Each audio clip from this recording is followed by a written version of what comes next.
Welcome to my vlog है त guys. आज चाहिँ म खेतालाको लागि चटपटे बनाउन गइरहेको छु हैन गाइस। हैन हाम्रो चाहिँ खाना दिने गर्छ हैन, के अरे मेला सक्नुभन्दा अगाडि हैन खाना दिने बेलामा चाहिँ एकजना खेतालाले चाहिँ खाना खान्न भन्यो हैन। त्यसकारण म चाहिँ चटपटे बनाउन गइरहेको छु हैन गाइस। चटपटेको लागि चाहिँ मैले हैन आफ्नै घर करेसाबारीमा उम्राएको 3टा खुर्सानी लिएँ हैन। 3टा खुर्सानी लिएँ हैन, किनकि म धेरै पिरो नि खान्न, त्योमाथि मलाई खुर्सानी पनि खाने बानी छैन हैन। त्यसपछि चाहिँ एउटा कागती नि लिएँ हैन गाइस। कागज चाहिँ ठिकैको भएको थिएन गाइस, अनि एउटा कागती लिएँ हैन। अब चाहिँ म के अरे तिनीहरूलाई कट गर्न गइरहेको छु हैन गाइस। यो कट गर्ने हैन गाइस। यो कटमा चाहिँ दुईटा प्याजहरू ठिकै जोडेको खोइ कसरी हो। त्यसपछि चाहिँ मैले 2टा प्याज र एउटा कागती लिएँ हैन। अनि त्यो कागज चाहिँ मैले साइडमा राखेर मैले चाहिँ त्यो सबै कट गर्दै हैन गाइस। कागती नि कट गर्दै हैन। अब चाहिँ यो यसमा राखेँ हैन गाइस। अब यसमा चाहिँ एउटा काम थियो हैन, भटमास भुट्ने बेलामा चाहिँ तपाईँहरूलाई म एउटा कुरा भन्न चाहन्छु हैन। मलाई चाहिँ मेरो पोस्टमा एउटा कमेन्ट आएको गाइस हैन, एउटा @ruru -e9f ले हैन। अगाडि उहाँको कमेन्ट यस्तो छ: अगाडि बढ्नुहोस् बाबु, निरन्तर दिनुहोस्, एक दिन तपाईँको कडा मेहनत फल मिल्नेछ, भगवानले सधैँ तपाईँलाई आशीर्वाद दिउन् भन्नुभएको छ। मेरो नि उहाँलाई भन्नु छ कि हजुरको यो मिठो र प्रेरणादायक शब्दहरूको लागि धेरै धेरै धन्यवाद। हजुरको यो हौसला र आशीर्वाद मलाई अझै राम्रो लाग्ने ऊर्जा दिएको छ। भगवानले हजुरलाई पनि सधैँ खुसी र सुखी राखुन् भन्न चाहन्छु म पनि हैन गाइस। अब चाहिँ हैन, अब सबै चिज रेडी भइसक्यो हैन गाइस।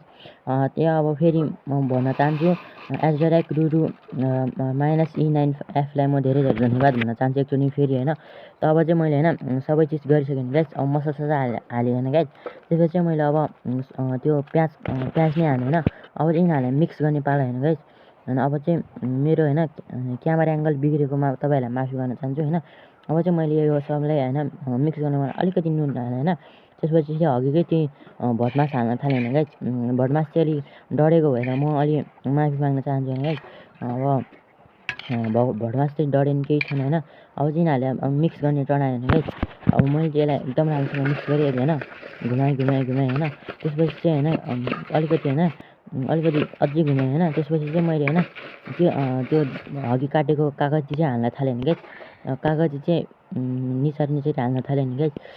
यो कागज चाहिँ मैले हाल्न त हालेँ हैन गाइस, बरु अलि के अरे कलिलो भएर अलि के अरे अमिलो हुनसक्छ भनेर अलि धेरै हालेन मैले हैन, थोरै हालेँ हैन कागज चाहिँ। अनि पछि चाहिँ मैले सबै मिक्स गर्न थालेँ हैन गाइस।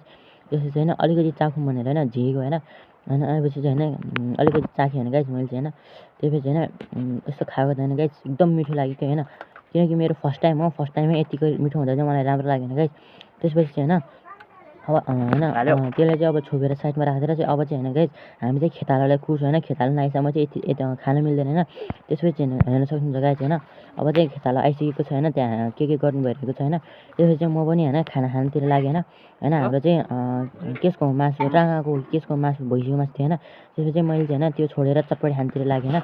चटपटे चाहिँ मिठो भएको थियो हैन। अनि म चाहिँ मेरो आफ्नै रुममा गएर बसेँ हैन। त्यसपछि चाहिँ म त्यहाँ रुममा गएर बसेर खाना थालेँ हैन गाइस।